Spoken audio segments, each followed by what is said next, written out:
Jeigu į Google paieškų laukelį vestumėte žodį kuratorius, rastumėte atsakymus, kad tai yra stebėtojas, mokymo proceso stebėtojas ir globėjas.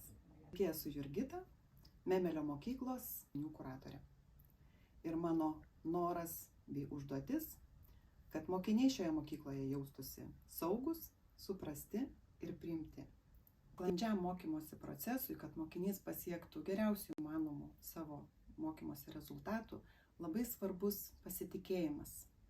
Pasitikėjimas mentorių, kuratorium ir emocinė terpė mokytis, kad vaikas išdrįstų ir būtų drąsus paklausti, išsakyti savo nuomonę ir argumentus. Tada mes galėsime kurti tvarų ryšį ir mokinys pasieks savo geriausius įmanomus rezultatus. Kuratorės darbe man labai padeda mano nuostata, kad paaugliai yra nuostabus.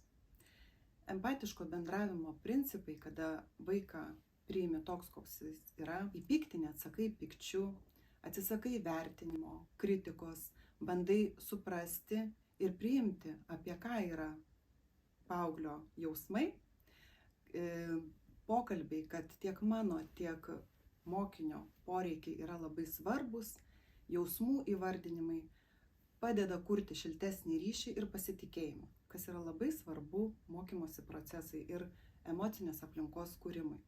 Nuoširdžiai tikiu, kad visa Memelio mokykla, kuri remiasi empatiško bendravimo principais, sukuria erdvę, kurioje galime mokyti šituos įgūdžius lavinti. Tam reikia laiko, kantrybės, noro, pasiryžimo, o kai pamatome šito empatiško bendravimo rezultatus, kad atsiranda pasitikėjimas, kad vaikai saugiai išreiškia taip, kaip jie jaučiasi, kokie jie poreikiai, ko jie nori, kas jiems patinka ir nepatinka, galime tada glaudžiau bendradarbiauti, kalbėtis, juoktis, ginčytis ir atrasti mums visiems bendrus geriausius sprendimus.